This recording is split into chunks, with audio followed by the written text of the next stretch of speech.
കോഴിക്കോട് വടകരയിൽ കരിമ്പനപ്പാലത്ത് വീടുകളിലേക്ക് ദേശീയപാതയിൽ നിന്ന് വെള്ളം കയറിയതിനെ തുടർന്ന് നാട്ടുകാരുടെ പ്രതിഷേധം ശക്തമായി. നിരവധി ദിവസങ്ങളിലായി ഇവിടെ 15ലേറെ വീടുകളിലാണ് വെള്ളം കയറുന്നത്. കോഴിക്കോട് വടകരയിൽ കരിമ്പനപ്പാലത്ത് കഴിഞ്ഞ ദിവസം രാത്രി പെയ്ത ശക്തമായ മഴയാണ് നാട്ടുകാർക്ക് ദുരിതം വിതച്ചത്. സാധാരണ വെള്ളം കയറാത്ത സ്ഥലത്താണ് വെള്ളം ഒഴുകിയെത്തിയത്. 15 വീടുകളിൽ വെള്ളം കയറി. വീടിനകത്ത് പോലും വെള്ളം എത്തി.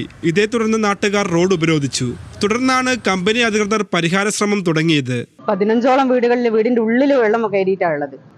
രാവിലെ തന്നെ ഞങ്ങള് ഒരു അവസ്ഥ എന്ന് വെച്ചാൽ അവിടെയുള്ള ആളുകളെയൊക്കെ ബന്ധുവീടുകളിലേക്ക് മാറ്റിപ്പാർപ്പിക്കേണ്ട ഒരു അവസ്ഥയാണ് ഉണ്ടായിട്ടുള്ളത്. അതുകൊണ്ട് തന്നെ ഇന്ന് രാവിലെ എല്ലാവരും കൂടി റോഡ് ഉപരോധിച്ചതിന്റെ ഭാഗമായി ഇവര് വകാടിന്റെ അധികൃതർ എത്തി ഇപ്പം ഇത് കട്ട് ചെയ്യുന്ന പ്രവൃത്തി നടന്നുകൊണ്ടിരിക്കുകയാണ്. ഇപ്പം തന്നെ ഏറെ വെള്ളം അപ്പുറത്തുനിന്ന് ഇങ്ങോട്ടേക്ക് ഒഴുകുന്ന അവസ്ഥയാണുള്ളത്. ദേശീയപാതയിൽ പലയിടത്തും വെള്ളം കയറിയിട്ടുണ്ട്. ഇത് വ്യാപകമായ ഗതാഗത തടസ്സം ഉൾപ്പെടെ ഉണ്ടാക്കുന്നുണ്ട്. പലയിടങ്ങളിലും സർവീസ് റോഡുകളിൽ വെള്ളം നിറഞ്ഞു കിടക്കുകയാണ്. പ്രദേശവാസികൾക്ക് റോഡിലേക്ക് കയറാനോ വാഹനങ്ങൾ ഉപയോഗിക്കാനോ കഴിയാത്ത വിധം പല സർവീസ് റോഡുകളും വെള്ളക്കെട്ടിലാണ്. ന്യൂസ് മലയാളം, കോഴിക്കോട്.